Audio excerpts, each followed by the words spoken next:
This message is brought to you by Discover. Did you know you could reduce the number of unwanted calls and emails with online privacy protection? The latest innovation from Discover?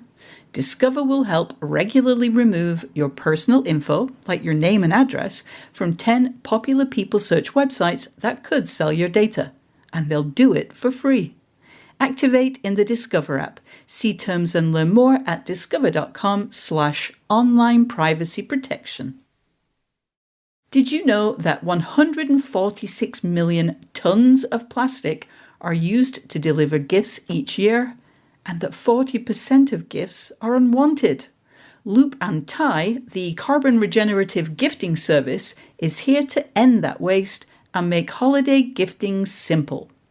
Their platform lets people choose their own gift from stylish, sustainably sourced collections. This holiday season, head to loopandtie.com for gifting you'll feel good about. Working listeners get 10% off their first order with promo code WORKING. That's loopandtie.com/working. Promo code WORKING.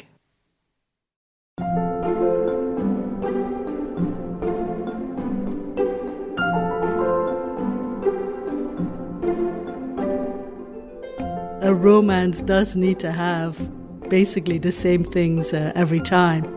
Like, I know by which chapter, for instance, my characters have to have their first kiss. I mean, after 40 books, I think I've pretty much internalized the structure.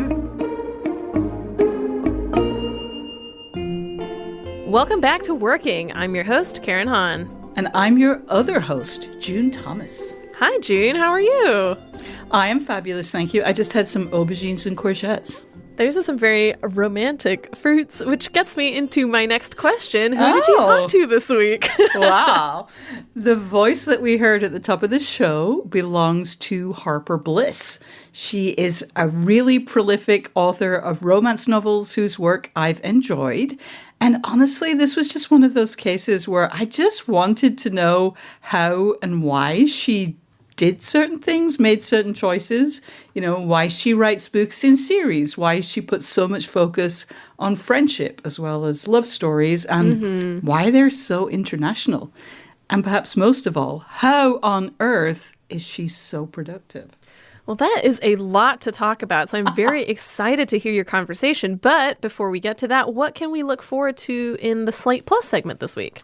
So in one of Harper's series, one of the characters is a very senior politician. And that job is presented in a pretty accurate way. And I was really curious about how that came about. And I also wanted to know what she thought of people like me who listen to the audio version rather than actually reading the book for ourselves. Does she think that people like me who listen to her books are cheating? That's so funny. And I feel like a very kind of hot button question that we don't actually hear a lot of. I'm very excited to hear that. And Slate Plus members will hear that at the end of the episode. But if you're not a Slate Plus member but want to hear that segment, why not join Slate Plus? As a member, you'll get no ads on any of our podcasts, unlimited reading on the Slate site, and member-exclusive episodes and segments from our show and other shows like The Waves, Culture Gabfest, and Amicus. Sign up for Slate Plus now at slate.com/workingplus to access all of Slate's content and support our work. All right, let's hear June's conversation with Harper Bliss.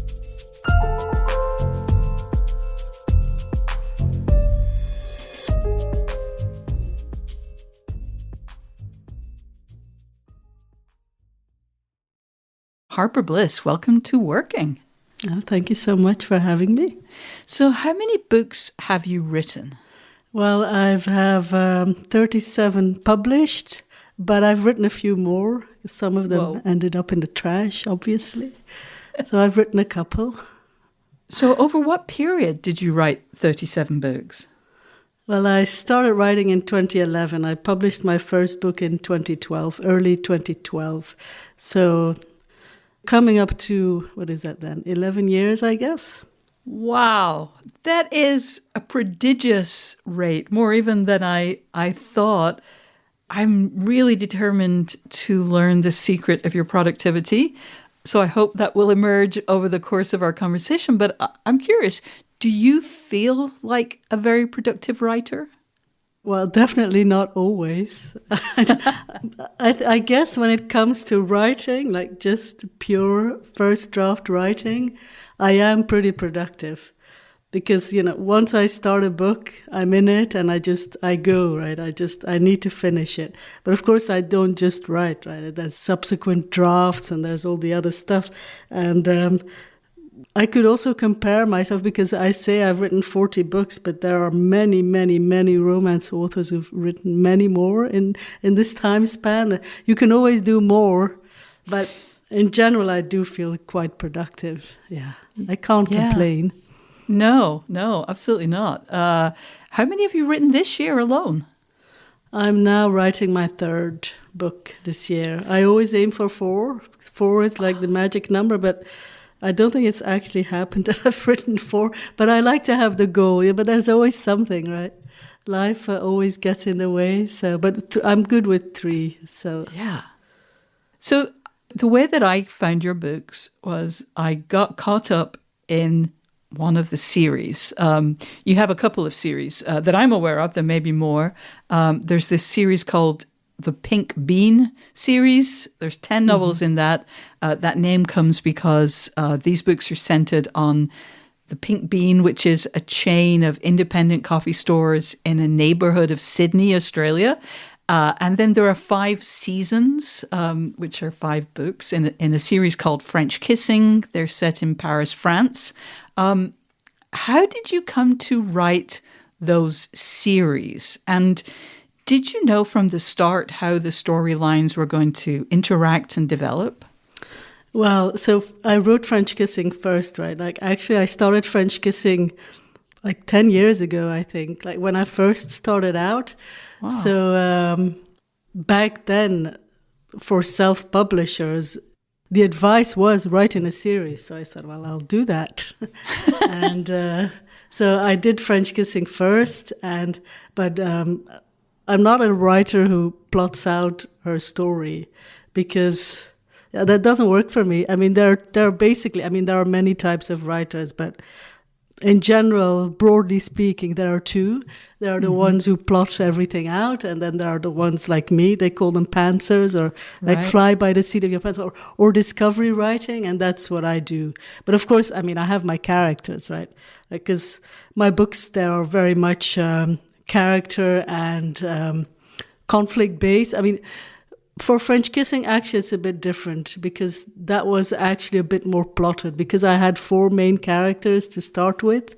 And that's a bit more difficult, right? When you just have 2, like in your regular romance, when you just have 2 characters, I mean, you know how it's going to end. And there's going to be some conflict along the way. But for French Kissing, actually, for those 4 characters, I did need to do a little bit of plotting, and I did.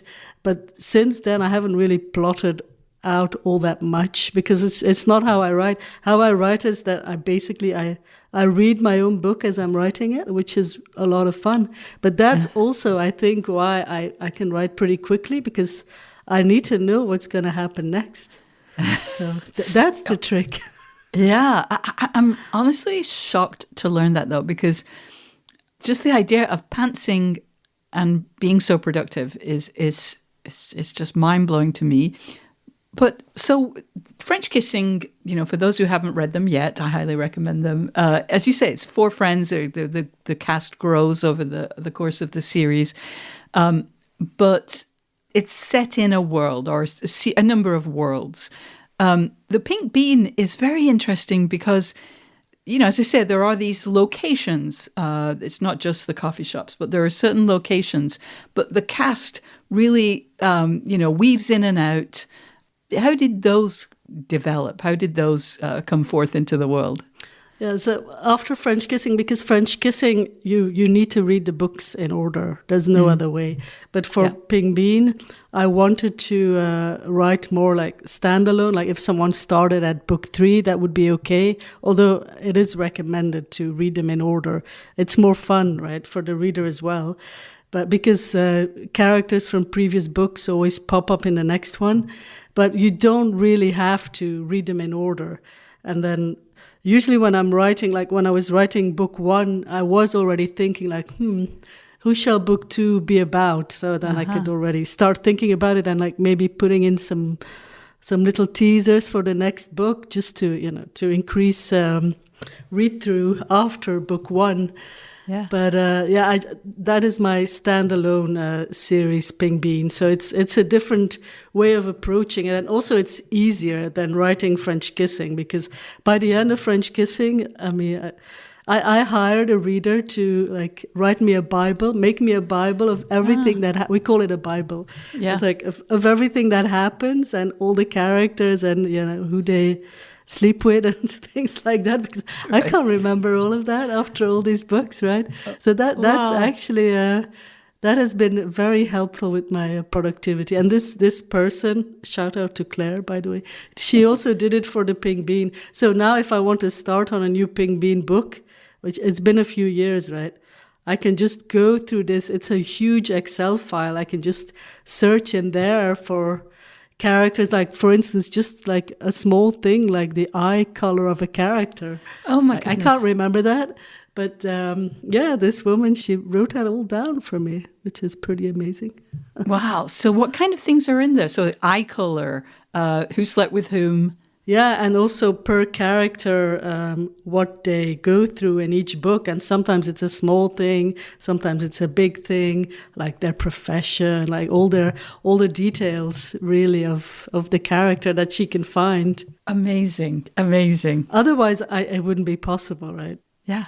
I think a secret of productivity is also hiring some help. Definitely, if you can. Yeah, I would love to know, what kind of help you get. I just want one more question about the Pink Bean. You mentioned that they're standalone. Did you write them kind of, as I say, I believe there are 10 in that series. Did you write them kind of one after the other, or did they kind of come out of order? Were other books being published in the middle of that series? Yeah. I think maybe 1 and 2 I did after each other, but I did write other things in between, just, I don't know, to mix things up a bit. And also when you've done 10 books in a series, you want to go somewhere else, so to speak, right? It's just like, I want to write something else. And also writing a standalone is always going to be a bit easier than writing a series. I mean, they both have their pros and cons, right? Because when you write a series, it's like seeing old friends again in your characters, and you don't have to make everything up from scratch, but you also have to stick to what you made up before, which sometimes can be annoying. But, and I'm sure that, like me, people, the French Kissing books, I listen to them, but I listen to them kind of one after the other in very swift succession. So if there'd been, a continuity error, I'm pretty sure I would have been, aware of it. I didn't quite experience the Pink Bean boots in that way, but it's super interesting the way that a reader experiences them compared to the way that you create them. It's not the same. No, it's not. Most of your books, as you mentioned, are romances. They have a kind of an expected structure. Do you think in terms of the beats of romance when you are, pantsing, or when you're writing? I do. I write to the 3-act structure, right? Like I know by which chapter, for instance, my characters, they have to have their first kiss, and I know when they have to have their big fight, and then I know how many chapters I have for them to make up, because the ending is always the same, right? That makes it easy in a romance. There's always a happily ever after. So I do definitely have that in the back of my mind. I also try to write down a couple of things, right? But it's just like Act 1, they get to know each other. Act 2, after the kiss. So, I mean, after 40 books, I think I've pretty much internalized the structure. Yeah. So, but yes, a romance does need to have like basically the same things every time. But then it's the characters, of course, that make it very different from another book. Yeah, I mean, I certainly wouldn't disagree that they're romances, but one of the things that I have really enjoyed about your books is the role that friendships play in them, as well as the love relationships. There are always, especially in this series, I think, but generally speaking, also at least in the standalones that I've read, there's always a strong friend relationship for each character. Is that something you self-consciously program into your books? Yeah, I guess, because, well, obviously you can't just have your main characters, right? They need a sounding board, and they need someone to like drink too much wine with and stuff like that. Yes. And that's why I always have like good friends. But I think for French kissing specifically, I started writing when my wife and we moved to Hong Kong for her work. And I didn't have a job, so I had plenty of time to write. But also, we arrived in Hong Kong. We didn't know anyone. Yeah. And I don't know. I mean, I'm not generally a person who makes friends easily, like at all. But in Hong Kong, I don't know. It was so easy. And we made this like really great group of friends. And when you're away from home, your friends, they become your family, right? Like your surrogate family. And I think I was really I think that really inspired me when I was writing French Kissing. And, well, I've been doing it since, but... Yeah, and also, again, this is something that, yes, this is hopefully in every book, but definitely in every romance, there's this emphasis on communication. The conflicts that people have are frequently about a failure to communicate or a difficulty communicating. And to me, your books are very kind of... They almost have a message of, please learn to communicate. Again, to what extent are you aware of conveying that message in your books? I think I'm pretty aware of that because, well, it's usually my characters, the communication, as you say, it's the only way for them to get out of their conflict.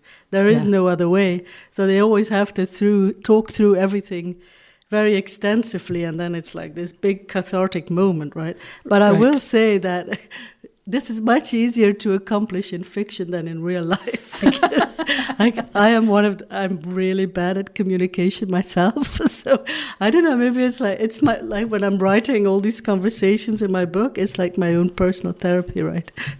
Yeah, so, the author gets to do some wish fulfillment too. This is how it's done. Definitely. Everybody go at it. Yeah. We'll be back with more of June's conversation with Harper Bliss.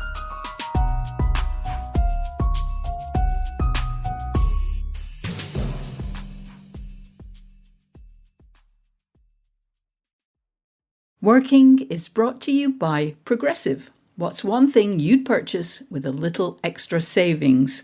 A weighted blanket, smart speaker, that new self-care trend you keep hearing about? Well, Progressive wants to make sure you're getting what you want by helping you save money on car insurance.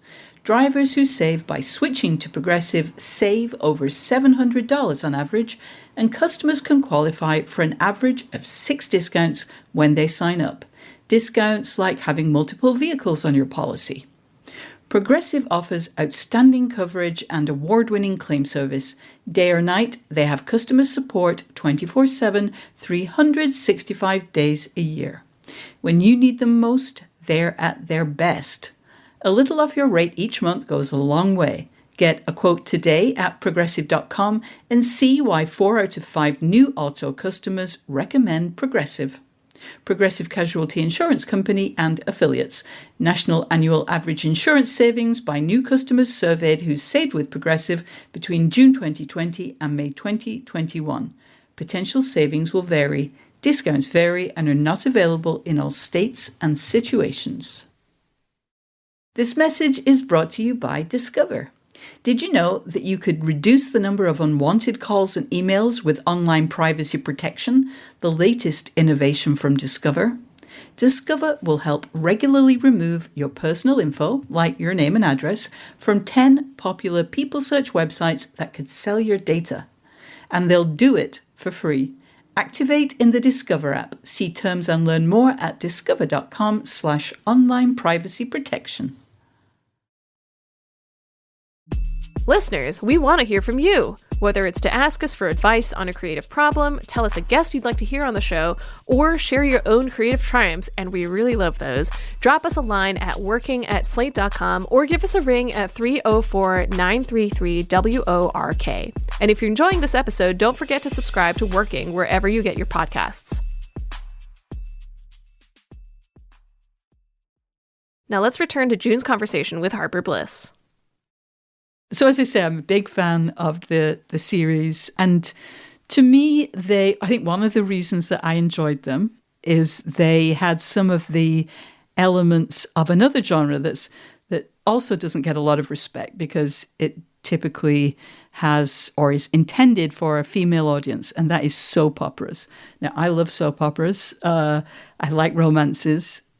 But how do you feel when I call your books soap operas? Oh, I feel great. I love soap opera. I love drama.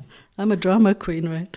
That's what my wife always says anyway. But I said, well, being a drama queen is what pays the bills, I say. Exactly. And also, to what you say, like in publishing, romance, in publishing in general, romance is the biggest genre. There are so many, and romance authors, I think they keep like a lot of the business afloat, of the business of publishing, because people love romance. And when I say people, well, it's probably mostly women, because a lot of men, they just refuse to read books written by women about their loss, I say. But it's also funny because, romance, it's about love and it's about friendship, and isn't that like the greatest thing there is, really? Like we're all so addicted to love, right? So read some romance, why not? And what I've also found, like 10 years in this business, right? Like the romance writers, the indie publishers in romance, they're always ahead of the curve. They're always coming up with the next thing, marketing-wise, or business-wise. Like they are smart, and they know how to sell their books, and they make a lot of money doing it. And to anyone saying, I don't know, I don't feel disparaged at all. I'm very proud to be a romance writer. Also, it's a really great thing to do.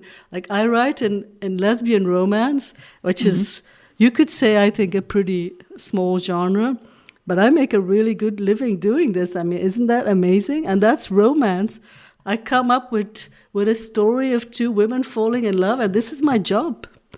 So how can I ever take offense? I say good for me. I would say so, yeah. In addition to being a lover of soap operas, I'm also a huge TV fan. So again, please know that I mean this is a great compliment. But to me, your books unspool in a very cinematic or televisual way. They're not written like screenplays. They're definitely well-constructed novels. But to me, there's a kind of a TV or movie structure. And I know you must feel this way to some extent because French Kissing was presented as seasons. Instead of books 1 through 5, it's seasons 1 through 5, and the chapters are referred to as scenes. And I'd love to learn more about why you made that choice for French Kissing. And also, I guess, since now I know it was the first thing you wrote, why you left that structure. Well, back when I started French Kissing, the serialized fiction thing, it was a thing. It was like really a thing. Like back then, quite a few authors were doing it. So I jumped on it and I said, I'll try it. And it's actually quite a fun way to write, because when you set out to write what I call an episode, it's not very long. It's a lot shorter than a book. So when you start, it's much less daunting, right? And then you have the cliffhanger, which, after every episode, you have a good cliffhanger. People will keep on reading. Yeah. But it's true that I only did it for French Kissing because it's quite restricting as well. Because, well, as I said, there's so much you need to remember, especially as it goes on, and there's new characters, but then an old character props up and, what did she say again? What did she do? So right. I think also business-wise, because like by season 5 of French Kissing, not as many people were buying it anymore, which I understand. I mean, there's always, when you do a series like that you have to read in order, it's not like an actual television series, you know, where the viewership grows over time. It's a bit different also because, well, you can't always like time it exactly. Like ideally, maybe if you have the new season out, like every year or maybe 2 a year, I don't know. But I mean, it's just me, right? It's not really doable. So it really was a thing at the time, but I think for a reason, it never really took off. Would you like to be in a TV writer's room or write for TV and in some other context? I mean, you obviously kind of have this, you have a love of television, I know from your podcast that you do. Is that something you would enjoy, do you think? Well, I love television very much. It's my main hobby. If you listen to my podcast, you surely know. Yes. But I'm not someone that you can just put in a room with other writers. I write alone. I actually did a couple of co-writes back. Yes, a couple of years back. Those, yeah. I did one with my wife also, and it nearly ended in divorce. We can joke about it now. We're still happily married, but it's to let someone into your first draft. That is, I think maybe you can get used to it over time, but it's very daunting. It's very stressful. So I really like working alone. So actually, this is like my dream job, right? Yeah. I mean, obviously, I would love to see some of my characters on television, but I think someone else is going to have to write that screenplay for me. Yeah, I look forward.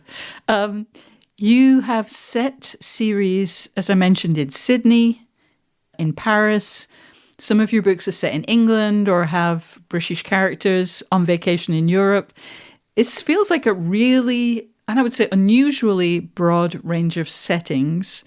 How is it that your settings are so international? Well, I think it's because I'm from Belgium, right? But when I started writing, I lived in Hong Kong. And I knew I was going to write in English. My mother tongue is Dutch. I wasn't going to write in Dutch or Flemish, as we say, because, I mean, the market's a bit small. Yes. Also, I wanted to write in English. And, well, for French Kissing, obviously, I didn't choose an English-speaking country. But when you live in Belgium, France is the country you go to the most. We go to Paris a lot. Like, really, I know the city really well. And it just seems much sexier to set my book in Paris instead of Brussels. I don't know. Yeah. Abroad is always more exotic, right? Yeah. So, but most of my books now are definitely set in the US, and I will say that's also for commercial reasons. Because most of the readers are in the US, and most readers want to, I think they do prefer to read in their own, I mean, I don't know this for sure. But Yeah. Although that being said, I have set books in the UK that have been very popular as well. But I think it's because I am not from the UK or the US. Yeah. And I get to choose. So You're right. I choose.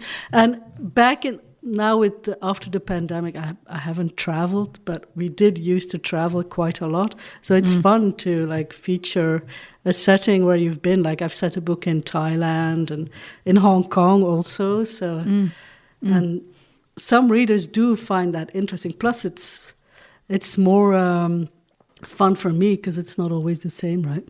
It's like to mix it up a little bit. Yeah, for sure. You, as you've mentioned, self-publish. Why did you decide to go that route? Doesn't it cut into your writing time and take up bandwidth that could be used for creative projects? It seems just kind of like a lot of work. Well, I think there's various reasons, because when I started, there weren't that many publishers that would publish lesbian romance. Like you had Bold Strokes and Bella, but also, I mean, I had time and I didn't have to work, and the Kindle had just come out, and I was reading about these self-publishers that were doing really well, and I said, well, why don't I just try it, you know? And I was very lucky timing-wise, because when I released my first books, there wasn't the amount of lesbian romance that there is now. There were very few. And the readership was hungry already. And I really managed in that short period of time to make a name for myself. I think I still benefit from that now. And to go with a publisher now, I wouldn't do that because I like to have control. And plus, of course, it's a lot of work, but I mean, I work together with my wife, right? Like we always say I do all the fun jobs and she does all the annoying jobs. It's true. It's true. So we work in our company together, and like she then maybe has a bit more of the publishing role, and I get to do my creative things, but also I only write in the morning. I can't write a full day. That doesn't happen. I know there are writers who do this, and wow, I applaud them, but I can only write in the morning and then it's done. So may I ask what time you start in the morning? I used to start a lot earlier, but no, maybe between 8 and 9. Okay. Just regular time. Yeah, Depends what time I get out of my bed. I try to do 4 half-hour sessions. So that's 2 hours of writing, and then I'm done. Then my brain says, oh, done. And I mean, of course, in the beginning, I said, I want to write more. Right. But now I accept that this is how it is. I know now, right? 10 years, I know. Yeah. In the morning, I do my writing, and then in the afternoon, I have a lot of marketing to do. So in the afternoon, I do my marketing, and that works out pretty well. You seem to be quite disciplined about your social media usage. I wonder, do you have, given that you are self-publishing and that, you know, there is a lot that could be done, can you tell me about your philosophy of social media engagement and what you've chosen to focus on? I'm not that active on social media. I do have a Facebook group, and I feel much more comfortable sharing in the group because it's private, right? Like people actively have to ask to join. I mean, anyone can join, but you do still have to ask. It's not the same as like broadcasting on Instagram, but I do maintain an Instagram and a Facebook page, but that's it. And I don't post about my personal life because my life is not Instagrammable at all. My cat is very Instagrammable, but I don't want to waste my time pretending that my life is Instagrammable because it's not, you know. I sit at my desk. That's what I do, you know. So and then because right now we have like Book Talk, which is like huge on TikTok, and everyone, you need to get onto Book Talk. And I was like, oh my God, I think I'm too old for that. And then I would need to hire someone. But I think, is my readership really on Book Talk? I wonder. Because my characters are a little bit older. I don't know. But I don't spend a lot of time on social media at all. For me, it's not worth it. I have a newsletter, and I do send out my newsletter every 2 weeks, and I prefer to connect that way. So, but socials has never really been my thing. I also don't follow anyone on socials. My brain cannot handle. That's the discipline. It's impressive. But it's not a matter of discipline for me. It drives me crazy. I don't want to see that. If I want to know what's going on with my friend, I'll go see my friend, right? I don't have to see it on Instagram. See, to me, I'm a very nosy person, but I'm also very lazy. So just being able to find out what people are doing without actually having to go to see them, it's perfect. No, it's true. It's true. I do get that, but I don't know. For some reason, I cannot deal with that. That's good. So when I reached out to invite you onto the show, you replied that being neurodivergent, you would need to see the questions in advance because improvisation is a no-no. Do you mind talking about how that has shaped your creative process and how you go about your career as a writer and as a self-published author? I mean, improvisation in anything but writing is very difficult for me. Give me a piece of paper and I'll come up with something. But I say no to a lot of things. I used to not. When there was something, I have to do this. But now I know I just say no, right? If I don't want to do it or if it gives me too much stress, I just don't do it. Because I can. Yeah. But I also think that, I mean, that's just like for marketing.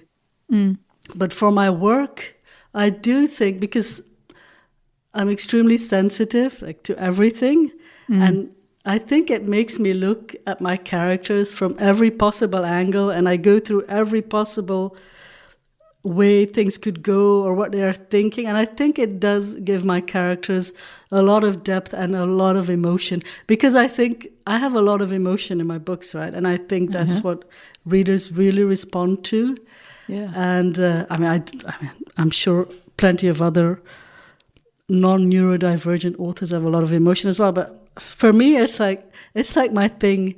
And I think that does help me in my writing. And I mean, I do write romance, which is fluffy and happy ending, but it's never just that. There's always something else, right? Because, as I said before, like writing is very therapeutic for me. Like I'm always working through something. And they always say, oh, you shouldn't do that in your books. But I get a lot of response to that. Like readers really appreciate that. So I just keep on doing it, you know? Yeah. No, I mean, your books really stood out to me because I do think there's something a little different there. I mean, there are the elements that one expects from a romance novel, but there is, I think, a great understanding of character and kind of pointers, you know, on how to have better relationships. And I think partly that's because there is a broader presentation of kind of, as you said, different ways of seeing relationships and different ways of approaching relationships that, felt very fresh and interesting to me. Thank you very much. Harper Bliss, I really enjoyed talking with you. Thank you so much for joining us on Working. Thank you.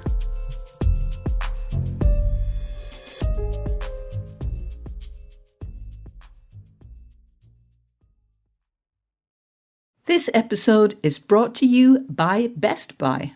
This year, let Best Buy be your holiday hype partner. Whether you're searching for exciting gifts, trying to snag the hottest holiday deals, or looking for ways to simplify the giving and receiving experience, Best Buy is here to help. Best Buy has the best assortment of really awesome tech gifts, along with fast and free fulfillment options and great deals all season long. Maybe you're looking for an air fryer to help the aspiring foodie in your life unlock new recipes, or a new phone or camera for an aspiring filmmaker who's turning their passion into a side gig. Or maybe you're on the hunt for a new smartwatch to help support a friend's wellness journey. No matter what you're looking for, Best Buy is your gifting destination for everyone on your list. And Best Buy makes it easy to get your gifts how and when you need them, with free next-day delivery on thousands of items, as well as same-day delivery and in-store pickup options. Shop great deals on gifts now at Best Buy. This episode is brought to you by Best Buy. This year, let Best Buy be your holiday hype partner. Whether you're searching for exciting gifts, trying to snag the hottest holiday deals, or looking for ways to simplify the giving and receiving experience, Best Buy is here to help. Best Buy has a versatile assortment of impactful tech gifts, along with fast and free fulfillment options and great deals all season long. Maybe you're looking for an air fryer to help the foodie in your life unlock new recipes, or a new phone or camera for an aspiring filmmaker who's turning their passion into a side gig. Or you might be on the hunt for a new smartwatch to support a friend's wellness journey. No matter what you're looking for, Best Buy is your gifting destination for everyone on your list. And Best Buy makes it easy to get your gifts how and when you need them, with free next-day delivery on thousands of items, as well as same-day delivery and in-store pickup options. Shop great deals on gifts now at Best Buy.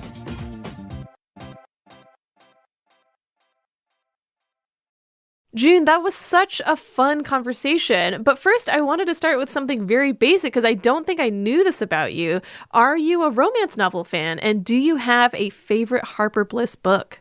So I think I have a slightly unusual relationship to the genre, which is I enjoy it and I can blow through a lot of romance novels in a short time, which I think is pretty common and is a big part of why they are a commercial success.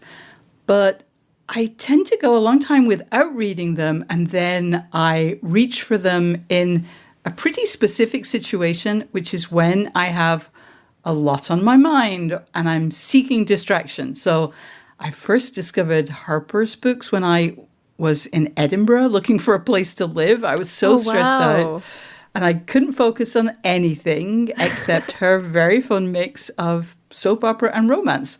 And I started with the Pink Bean series because I love the idea of characters from one novel popping up in another. I always enjoy it when non-genre writers do that. You know, the British novelist Jonathan Coe, who is definitely not a romance writer, he does it, and it always makes me like giddy to recognize a character I know from somewhere else. Yeah. So yeah, it was a very specific time, although I've definitely listened to a lot more since.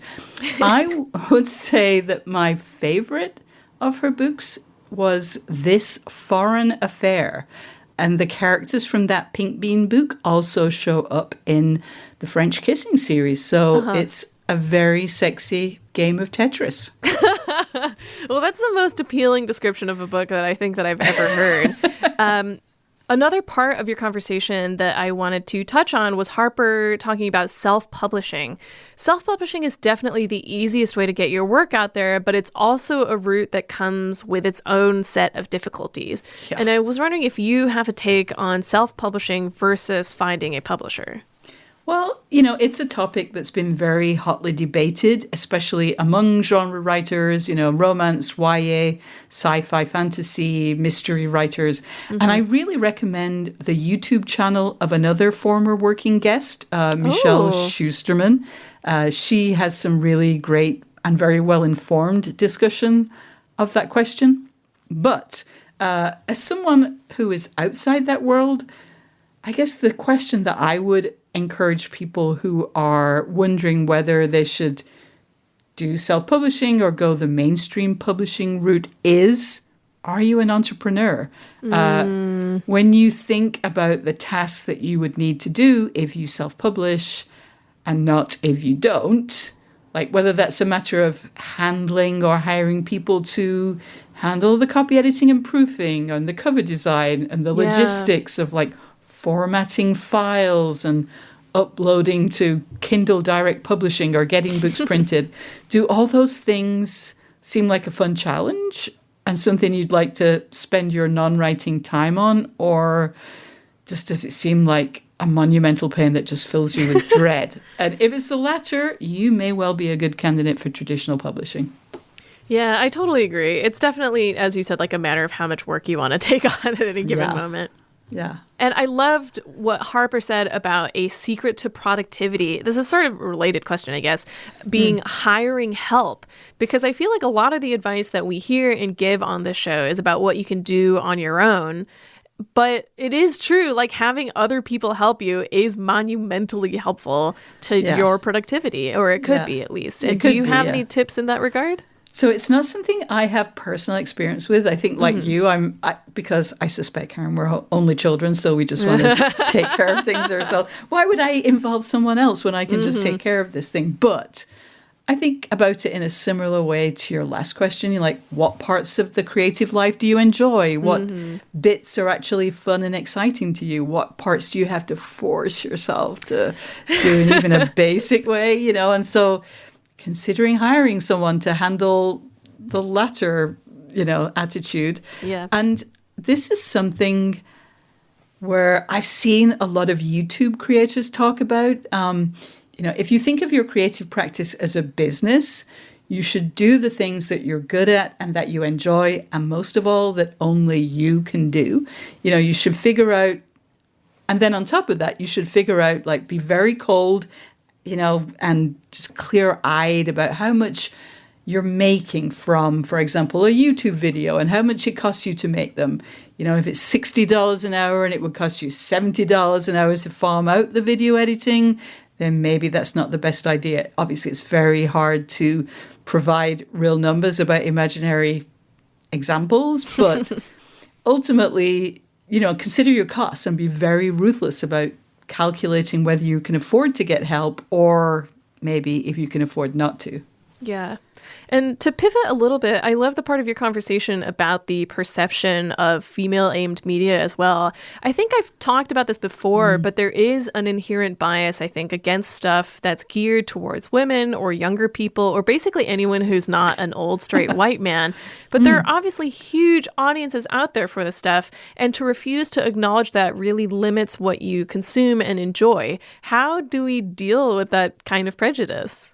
I mean, of course, I fully believe everything I've said, but I hear myself, and every single time I talk about soap operas or romances, I always seem to preface it with, how I'm really like a super intellectual, but I still like them. And, one day I guess I'll be able to share my love of soapy narratives without a self-justifying preamble, but I'm not sure it's happened yet. But maybe we should just remind people how good soaps and good anime and good mystery novels and all these other slightly embarrassing genres are. Like, it's just good. Like, not everything is for everybody, but it's no hardship, Yeah, the genre of a thing doesn't define whether it's low or highbrow art, which is something, Right. I don't know, it comes up more and more often, I think, as we try to move out of those, and it becomes very hard to have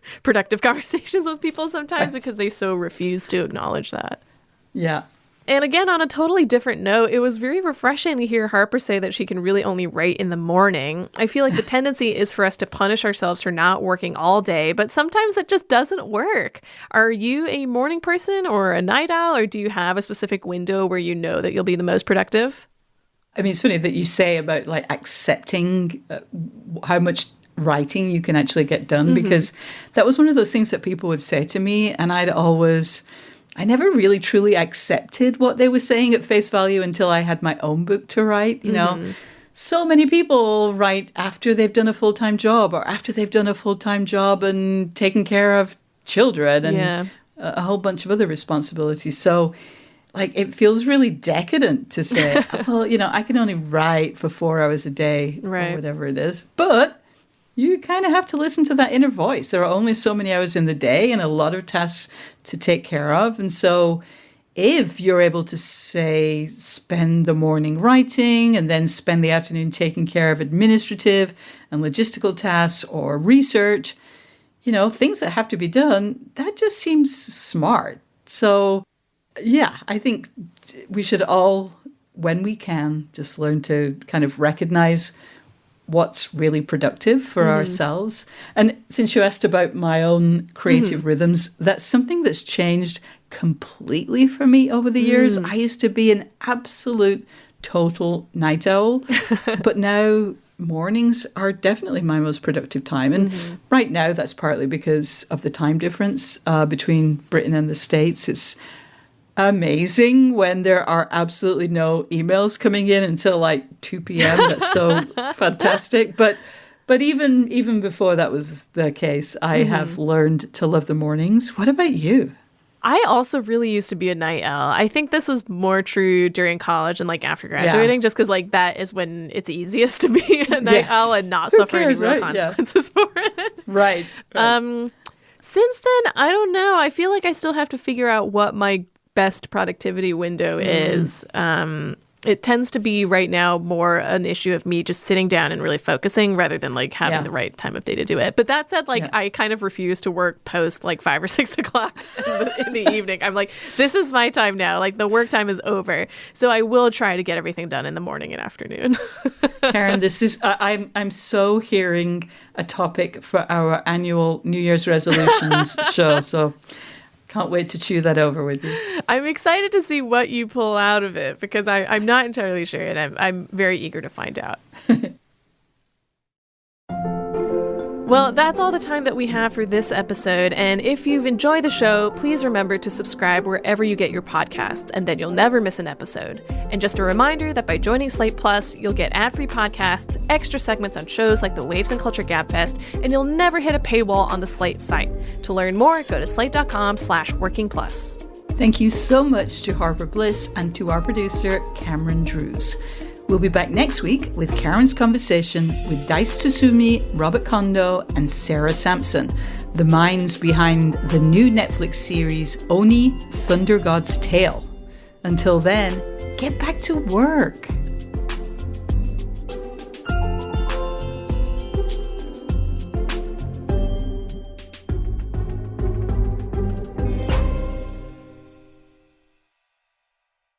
This message is brought to you by Discover. Did you know you could reduce the number of unwanted calls and emails with online privacy protection, the latest innovation from Discover? Discover will help regularly remove your personal info, like your name and address, from 10 popular people search websites that could sell your data. And they'll do it for free. Activate in the Discover app. See terms and learn more at discover.com/online privacy protection.